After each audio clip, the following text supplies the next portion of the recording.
Okay, children, continuing ahead with the extra sums of chapter 9. I'll send you two pics. So now the first pic is in an isosceles triangle, the vertex angle is twice the sum of the base angles. Calculate the angles of the triangle. Suppose this is an isosceles triangle जिसमें AB equal to AC है, ये given है आपको. And दूसरी चीज आपको given है angle A, ये जो ऊपर वाला एंगल है is equal to twice the sum of base angles. ठीक है, ये ऊपर वाला एंगल जो वर्टेक्स एंगल है is twice the sum of base angle. And आपको find all the angles of the triangle बोला है. ऑब्वियसली सबसे पहले तो A B equal to A C है, तो एंगल बी और सी बी इक्वल होंगे. एंड उससे पहले angle A plus angle B plus angle सी कितना होता है 180 डिग्रीज. फिर आप एंगल ए की जगह क्या लिख सकते हैं, ये value 2 angle B 2 bracket angle B plus angle C plus angle B plus angle C is equal to 180. And इस स्टेप के बाद you know angle B equal to angle C.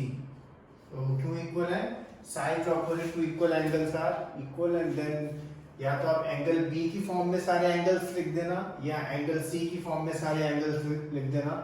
तो आपको एंगल बी या एंगल सी की value मिल जाएगी. And जब value मिल जाएगी तो आपको जो भी वैल्यू आएगी एंगल बी एंड सी तो इक्वल है. Then you can calculate angle A also. Okay, तो इसमें सब मैक्सिमम मिस्टेक्स बच्चे करते हैं कि टू इंटरप्रेट दिस स्टेटमेंट जो गिवन है, ये चीज गिवन है. Okay, then we will see question number 13. Question number 13 में एक ये फिगर दी है और लिखा है prove that x is equal to alpha plus beta plus gamma. ये question was asked for 3 to 4 marks.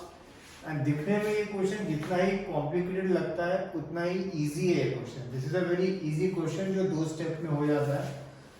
But कभी कभी क्वेश्चन की फिगर वो एंड डेटा इस तरह से देते हैं कि आपको लगता है कि क्वेश्चन बहुत टफ है, but this is a very easy question. For example इसमें बस एक कंस्ट्रक्शन करना है, ये जॉइन दिस,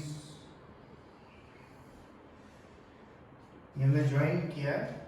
एक स्ट्रेट लाइन ज्वाइन करिए through B and through point B and D, तो एक स्ट्रेट जा रही है. अब अगर आप देखो ट्रायंगल ए बी डी में, ठीक है, triangle A B D, suppose मैं एंगल्स को नाम देता हूँ. ये सपोज इसको ऊपर वाले को 1, इसको 2, इसको 3 देता हूँ, इसको 4, नीचे वाले को 5, इसको सपोज 6 दिया. अब अगर आप देखो ट्रायंगल एबीडी में एंगल, ये वाला एंगल ऊपर वाला angle 4 plus angle 3 is equal to angle 1.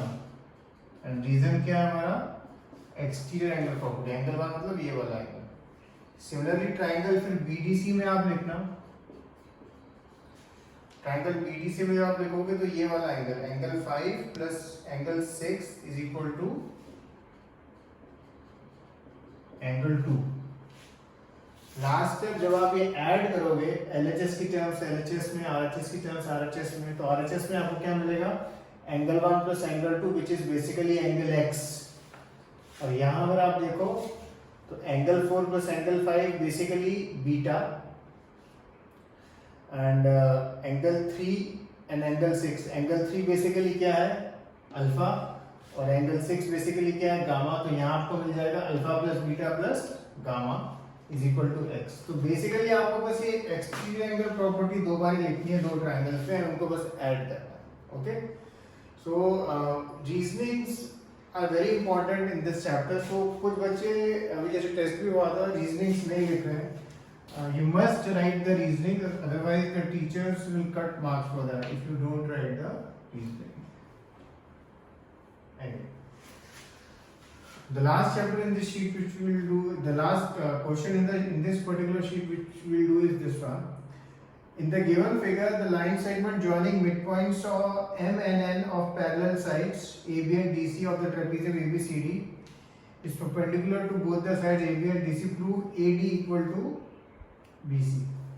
आपको ये गिवन है, ये मिड पॉइंट है M, यानी AM इक्वल टू MB. फिर ये भी आपको गिवन है DN इक्वल टू NC. और आपको प्रूव करना है AD इक्वल टू BC। हम एक कंस्ट्रक्शन करते हैं, ये ड्रॉ करते हैं,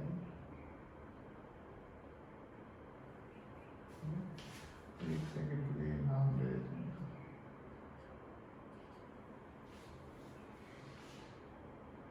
ये ऊपर वाले एंगल्स का नाम मैंने एंगल 1 एंगल 2 दिया और नीचे वाले का एंगल 3 और angle 4।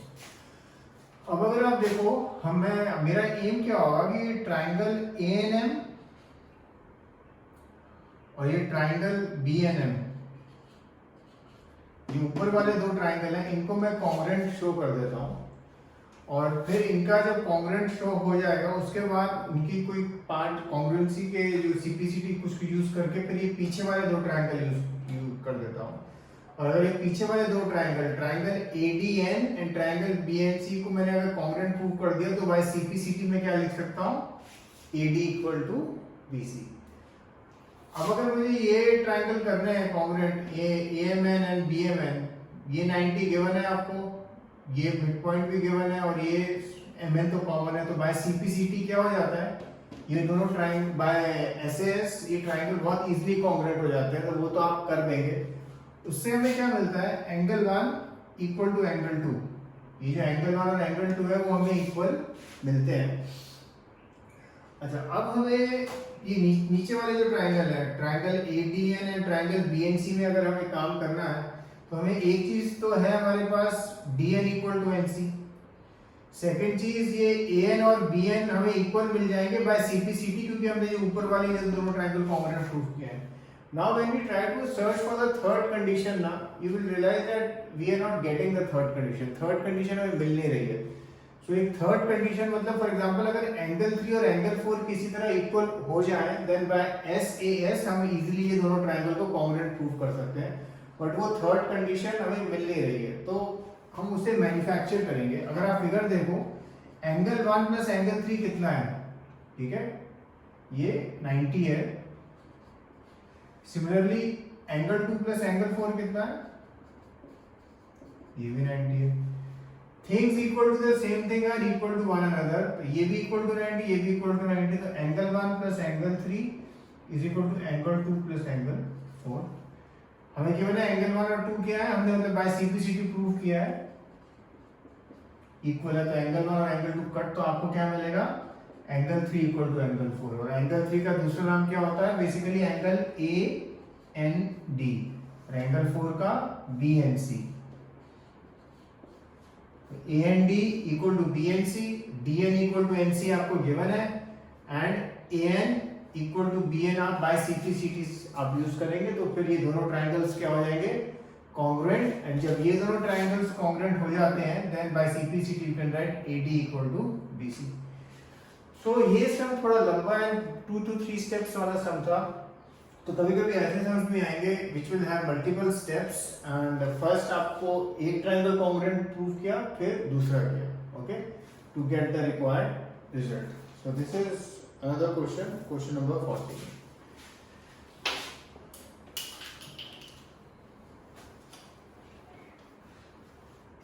Now we will look at these three questions, वो जो दूसरा पेज मैंने भेजा है। फर्स्ट क्वेश्चन है, ये आपको दिया है AB इज परपेंडिकुलर, यानी ये 90 दिया है, D परपेंडिकुलर टू दिस, ये 90 दिया है, BA इक्वल टू DE दिया है and BF equal to EC दिया है, एंड ये प्रूव करना। जब भी आपको लिख के दिया है ना उसने ट्राइंगल ABC जैसे लिखा है उसने कॉन्ग्रुएंट टू DEF, तो उसने बहुत आपका काम आसान किया है कि आपको उसने वो नेमिंग कर दी। आप बस मार्क करते जाओ क्या चीज है आपके पास। एक तो angle BAC and angle FDE, ये दोनों गिवन है क्योंकि ये दोनों 90 है। फिर आपको गिवन है AB equal to DE, AB equal to DE। अब हमें एक कंडीशन और चाहिए, AC और DF। अगर हम देखें AC और DF के बारे में कोई इंफॉर्मेशन नहीं है, फिर BC और EF, BC और EF के बारे में कोई इंफॉर्मेशन नहीं है, बट उसने एक चीज दी है, BF is equal to EC, BF equal to EC। अब आप एक चीज देखो, अगर दोनों में मैं सपोज FC ऐड करता हूँ फिगर अगर आप देखो FC ऐड करता हूँ दोनों में, when equals are added to equals, दोनों में मैंने FC ऐड किया तो BF प्लस FC क्या मिलता है, BC मिलता है, एंड EC प्लस FC क्या मिलता है, FE मिलता है। तो हमें एक कंडीशन क्या मैन्युफैक्चर करी हमने, BC इक्वल टू EF। अगर आप यहाँ देखें BC इक्वल टू EF, अब आप देख के कौन सी कॉन्ग्रुएंसी है, आप यू कैन इजीली राइट कि these two triangles are congruent. So in this question you have to manufacture one congruency, one condition. This type of sum we have done in the one of the examples also. उसमें हमने subtract किया था, इसमें हमने क्या किया है, add किया है FC on both sides. Okay.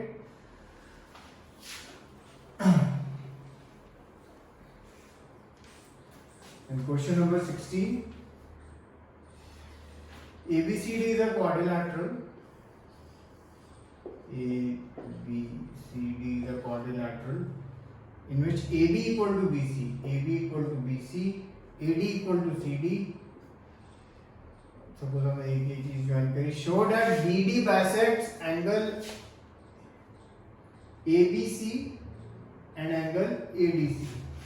BD हमने AC ज्वाइन कर दिया, हमें BD करना है। BD bisects एंगल ABC, यानी ये और ये एंगल इक्वल प्रूव करने हैं, एंड एंगल ADC। बेसिकली आपको ये ट्रायंगल और एक ये ट्रायंगल, इन दोनों ट्रायंगल को कॉन्ग्रुएंट प्रूव करना है। उसको आप बहुत इजीली कर सकते हैं, तो आप ये करना, और जब आप ये कॉन्ग्रुएंट प्रूव कर दो तो बाय सिंपलिसिटी आपको ऑटोमेटिक, अगर नेमिंग वगैरह सब ठीक करिए तो ऑटोमेटिकली आपको मिल जाएगा angle ADB is equal to angle CDB and angle ABD equal to angle CBD, और वो फिर आपका प्रूव हो जाएगा। बाइसेक्ट का मतलब है ये और ये एंगल इक्वल करना, ये और ये angle. Okay, this is rather simple. So then एक क्वेश्चन नंबर 17 है, given angle A equal to 36, ये ऊपर वाला एंगल आपको 36 डिग्री दिया हुआ है।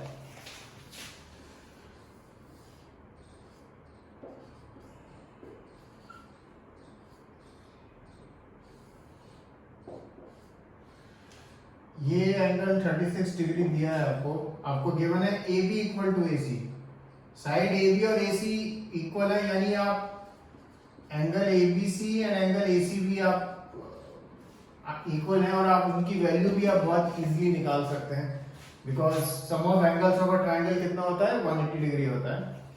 फिर एक चीज लिखा है, internal bisector of angle C meets AB in D। Internal bisector मतलब ये और ये एंगल इक्वल है, ये और ये एंगल इक्वल है, और इसका बाइसेक्टर जो है वो D को मिलता है। आपको प्रूव करना है AD इक्वल टू BC, ठीक है, ये आपको प्रूव करना है। फिर जब आप प्रूव करना स्टार्ट करेंगे, आप पहले तो आपको दिमाग में आएगा लेट अस प्रूव, ये जो अकॉर्डिंगली वो ट्रायंगल हम कॉन्ग्रुएंट प्रूव कर दें, पर वो ट्रायंगल कॉन्ग्रुएंसी से होगा नहीं है सब। Then the other method is कि आपने किसी तरह अगर AD equal to DC show किया, पहले शो कर दो AD इक्वल टू DC, और उसके बाद DC इक्वल टू BC।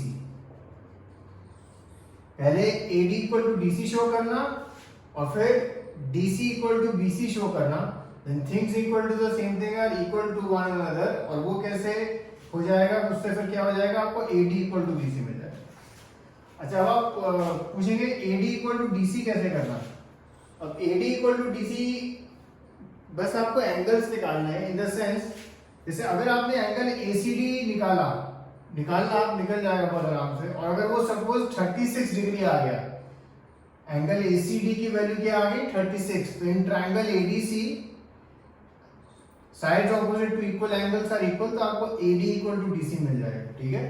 और सिमिलरली जब आप ये वाला नीचे वाले में जब ट्रायंगल DCB में काम करेंगे, अगर ये वाले angle this and angle this ये आपने निकाले एंड ये दोनों एंगल इक्वल आ गए, then by angles opposite to equal sides are equal, तो आपको क्या मिल जाएगा, DC इक्वल टू BC।